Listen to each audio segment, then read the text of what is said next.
Here's a quick review of the Rick Owens Dark Shadow boat sneakers. Now, if you look at my older videos, I mostly have experience with buying name brand sneakers that are collaborations with high-end designers. This was one of my first forays into buying into the actual designer's work instead of the collaborations, and this is a Rick Owens Dark Shadow.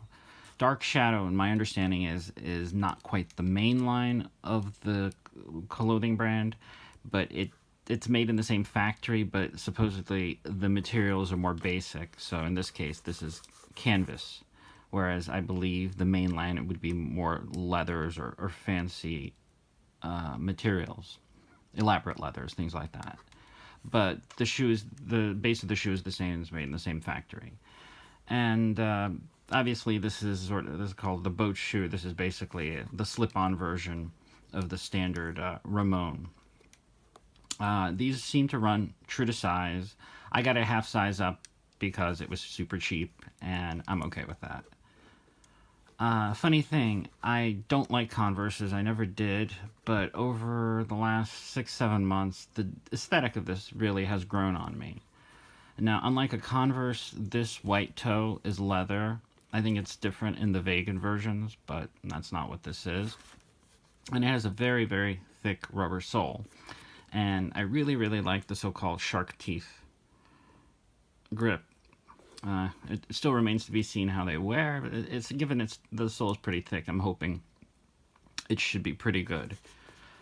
It's a very heavy shoe, so that's one thing you should state, but the big difference between this and like the Adidas Rick Owens collaboration is this is really well made.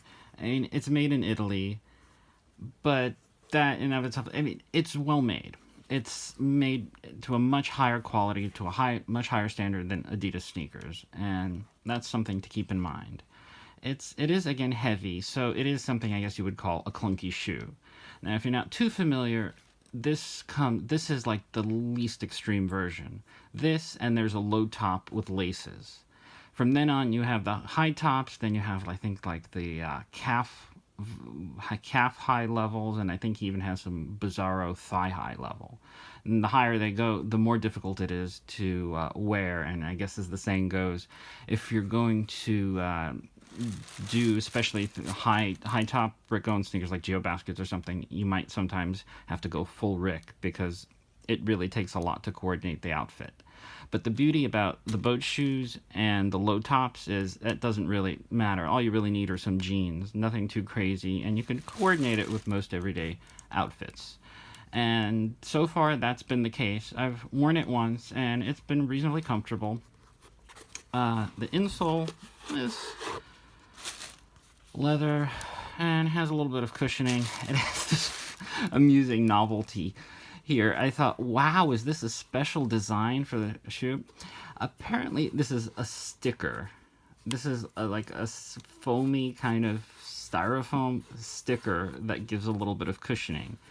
But no, it doesn't appear to go very deep. It appears, yeah, yep, it's an adhesive.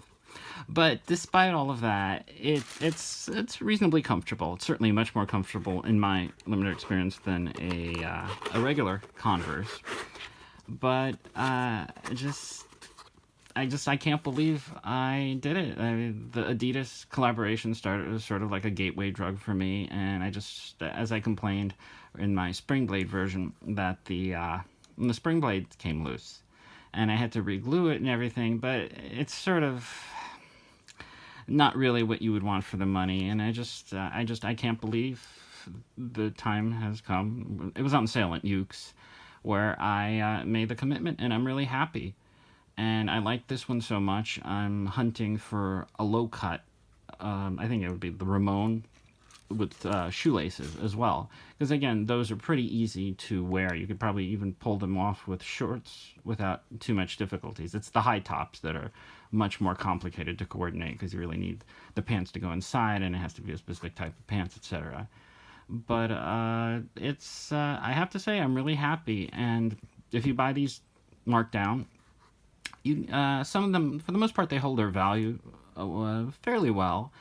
And one thing I normally never care about, but in this case I'll mention, is the box these came in is really high quality. And the tote bag slash dust bag is also high quality. And shockingly enough, some of them sell for upwards of maybe $50 on eBay. So the quality is there. And again, for someone who never liked the Converse, I find myself being really attracted to this, and I really so far have enjoyed wearing it. So if you're on the fence about high-ish end fashion, this or the laced low top Ramon, if you can swing it or get a good discount, might be a good first step, because I can definitely vouch for them, and this is certainly a much better value than dealing with the Adidas's and the Adidas's, Nike, all those kinds of collaborations where you're still getting the relatively fairly low quality from those companies with basically just a name. Because with in a lot of instances, like with Y3, there's no evidence that, say, Yoji Yamamoto has any actual involvement in designing anything, and God only knows what the case is with all the other collaborations. I mean, Y3, I happen to like the aesthetic, but I'm not fooling myself into thinking it's anything else than that. But this is the real deal, and it's, with all the rambling, I think a pretty good first step into the world of high-end footwear. So that's that.